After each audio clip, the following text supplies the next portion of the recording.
शुक्लांबरधरं विष्णुं शशिवर्णं चतुर्भुजं प्रसन्नवदनं सर्वविघ्नोपशान्तये. Hello everyone, welcome back to my another vlog. ಇವತ್ತು ನಾನು ಶೇರ್ ಮಾಡ್ತಾ ಇರೋಂಥ ವಿಡಿಯೋ ಶಿವರಾತ್ರಿ ಆಗಿದ್ದ next day. So next day ಎಲ್ಲರೂ ಮನೆಯಲ್ಲೂ ಹಬ್ಬದ ಅಡುಗೆ ಮಾಡ್ತಾರಲ್ವ. ಸೊ ನಮ್ಮ ಮನೆಯಲ್ಲಿ ಮಕ್ಕಳೆಲ್ಲ ಸ್ಕೂಲ್ಗೆ ಹೋಗಿದ್ರು, ಹಸ್ಬೆಂಡು ಆಫೀಸ್ಗೆ ಹೋಗಿದ್ರು. ಹಾಗಾಗಿ ನಾನು ನನ್ನ ಮಗ ಮಾತ್ರನೇ ಇರೋದು. ಸೊ ಸಿಂಪಲ್ಲಾಗಿ ಏನಾದರೂ ಮಾಡ್ಕೊಳ್ಳೋಣ ಅಂತ ಹೇಳ್ಬಿಟ್ಟು ಬರೀ ಪಾಯಸ ಮಾತ್ರ ಮಾಡಿಟ್ಟಿದ್ದೆ. ಇದು ನೋಡಿ, ರವೆ ಲಡ್ಡು ನೆನ್ನೆ ಮಾಡಿದ್ದು ತುಂಬ ಅಂದರೆ ತುಂಬಾ ಚೆನ್ನಾಗಿತ್ತು, ಸಾಫ್ಟಾಗಿ ತುಂಬಾ ಚೆನ್ನಾಗಿತ್ತು. ಬಟ್ ಒಂದು ಮಿಸ್ಟೇಕ್ ಏನಾಯಿತು ಅಂದರೆ ಗೋಡಂಬಿನ ಸ್ವಲ್ಪ ಐ ಫ್ಲೇಮ್ನಲ್ಲಿಟ್ಟು ಫ್ರೈ ಮಾಡಿಬಿಟ್ಟೆ. ಅದೊಂದು ಬಿಟ್ಟರೆ ರವೆ ಲಡ್ಡು ಅಂತೂ ಸೂಪರಾಗಿತ್ತು. ನಾನು ಮಾಡಿಟ್ಟಿರೋಂಥ ಕ್ವಾಂಟಿಟಿನಲ್ಲಿ ಇಷ್ಟೇ ಮಿಕ್ಕಿರೋದು, ಅಷ್ಟು ಬೇಗ ಖಾಲಿ ಆಗೋಗಿದೆ ಆಲ್ರೆಡಿ.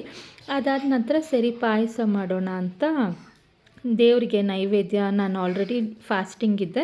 ಸೊ ಹಾಗಾಗಿ ನೆಕ್ಸ್ಟ್ ಡೇ ಏನಾದರೂ ಪಾಯಸ ಮಾಡಿ ನೈವೇದ್ಯ ಮಾಡಿಡೋಣ ಅಂದ್ಬಿಟ್ಟು ಒಂದು ಬಾಣಲಿಗೆ ಅರ್ಧ ಬೌಲ್ ಆಗೋಷ್ಟು ಶಾವಿಗೆನ ತೊಗೊಂಡಿದ್ದೇನೆ, ಅರ್ಧ ಬೌಲ್ ಆಗೋಷ್ಟು ಮೀಡಿಯಮ್ ರವೆನ ತೊಗೊಂಡಿದ್ದೇನೆ. 4 ಟೇಬಲ್ ಸ್ಪೂನ್ ತುಪ್ಪ ಹಾಕ್ಬಿಟ್ಟು ಚೆನ್ನಾಗಿ ಈ ರೀತಿ ಬ್ರೌನ್ ಕಲರ್ ಬರೋವರೆಗೂ ಚೆನ್ನಾಗಿ ಫ್ರೈ ಮಾಡ್ಕೋಬೇಕು.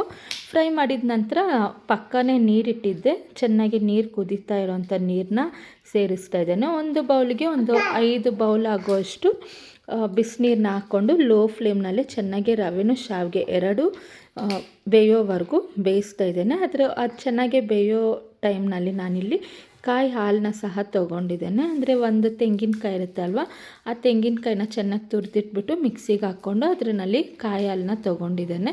ಈಗ ಫಸ್ಟು ಒಂದು ಬ್ಯಾಚ್ ಹಾಲನ್ನ ತೆಗ್ದಿಟ್ಟಿದ್ದೇನೆ. ಈಗ ಮತ್ತೆ ಮಿಕ್ಸಿಗೆ ಹಾಕ್ಕೊಂಡು ಮತ್ತೆ ಹಾಲನ್ನ ಮಾಡ್ಕೊಂಡು ಇಟ್ಕೊಂಡಿದ್ದೇನೆ.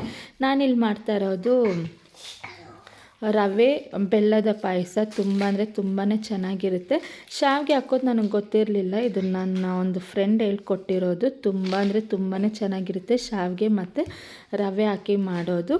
ಮಾಡ್ತಾರೆ ತುಂಬ ಜನ ಅಂತ ತಿಳ್ಕೊಂಡಿದ್ದೇನೆ. ಬೆಲ್ಲ ಮತ್ತು ರವೆ ಪಾಯಸ ತುಂಬ ಅಂದರೆ ತುಂಬಾ ಚೆನ್ನಾಗಿರುತ್ತೆ. ಕಾಯಿ ಹಾಲು ಹಾಕಿರ್ತೀವಲ್ವ, ಟೇಸ್ಟ್ ಸಹ ತುಂಬಾ ಚೆನ್ನಾಗಿರುತ್ತೆ.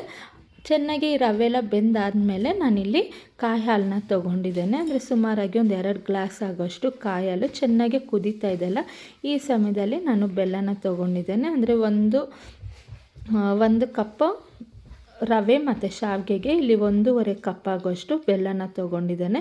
ಚೆನ್ನಾಗಿ ಮಿಕ್ಸ್ ಮಾಡಿಕೊಂಡ್ರೆ ರವೆ ಬೆಲ್ಲ ಪಾಯಸ ರೆಡಿ ಆಗುತ್ತೆ. ತುಂಬಾ ರುಚಿಯಾಗಿತ್ತು, ತುಂಬ ಚೆನ್ನಾಗಿತ್ತು. ಚೆನ್ನಾಗಿ ಕುದಿ ಬರಬೇಕು, ಈ ರೀತಿ ಚೆನ್ನಾಗಿ ಬಬಲ್ಸ್ ಬರುತ್ತಲ್ಲ, ಈ ಸಮಯದಲ್ಲಿ ನಾನು ಫ್ಲೇಮ್ನ ಆಫ್ ಮಾಡಿಬಿಟ್ಟು ಸ್ವಲ್ಪ ಮತ್ತು ಒಂದು ಬಾಣಲಿಗೆ ಒಂದು 3 ಟೇಬಲ್ ಸ್ಪೂನ್ ಆಗೋಷ್ಟು ತುಪ್ಪನ ಹಾಕಿ ಗೋಡಂಬಿ ಮತ್ತು ದ್ರಾಕ್ಷಿನ ಚೆನ್ನಾಗಿ ಫ್ರೈ ಮಾಡಿಕೊಂಡು ಪಾಯಸಗೆ ಹಾಕಿದ್ರೆ ಪಾಯಸ ರೆಡಿ ಆಗುತ್ತೆ.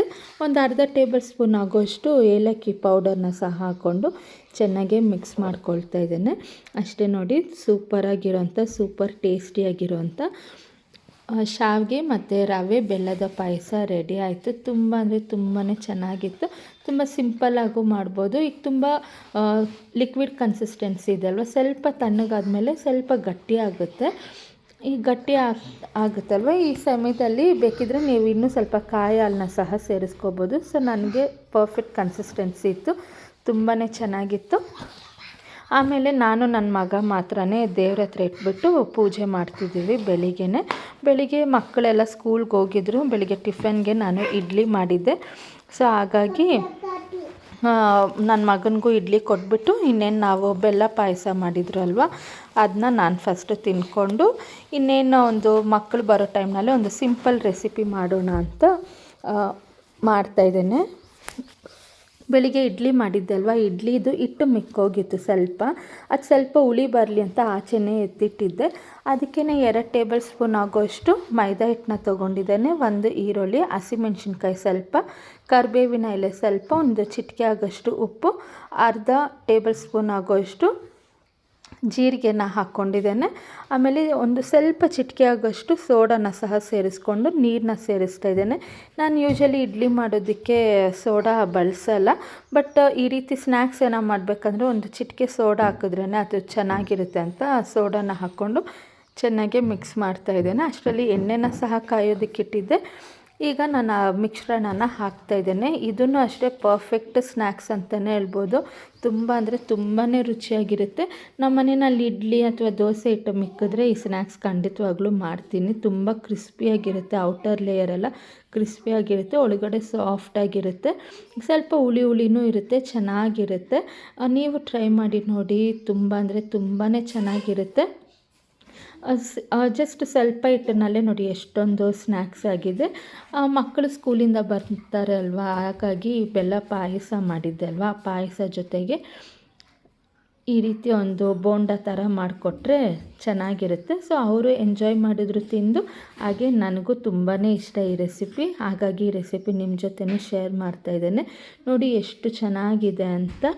ಆಲ್ರೆಡಿ ಎಲ್ಲ ಖಾಲಿ ಆಗಿಬಿಟ್ಟಿತ್ತು, ಇದಿಷ್ಟೇ ಇದ್ದಿದ್ದು. ಮೇಲ್ಗಡೆ ಎಲ್ಲ ಕ್ರಿಸ್ಪಿಯಾಗಿರುತ್ತೆ, ಒಳಗಡೆ ತುಂಬ ಅಂದರೆ ತುಂಬಾ ಈ ರೀತಿ ಸಾಫ್ಟಾಗಿ ತುಂಬ ಟೇಸ್ಟಿಯಾಗಿರುತ್ತೆ. ಸೊ ನನ್ನ ವ್ಲಾಗ್ ಏನಾದರೂ ನಿಮ್ಗೆ ಇಷ್ಟ ಆದಲ್ಲಿ ಪ್ಲೀಸ್ ಒಂದು ಲೈಕ್ ಬಟನ್ನ ಕ್ಲಿಕ್ ಮಾಡ್ಕೊಳ್ಳಿ. ಸಬ್ಸ್ಕ್ರೈಬ್ ಮಾಡಿದೆ ನೋಡ್ತಾಯಿದ್ರೆ ನನ್ನ ಚಾನಲ್ನ ಸಬ್ಸ್ಕ್ರೈಬ್ ಮಾಡ್ಕೊಳ್ಳಿ ಅಂತ ಹೇಳ್ತಾ ಸಿಗೋಣ ಇನ್ನೊಂದು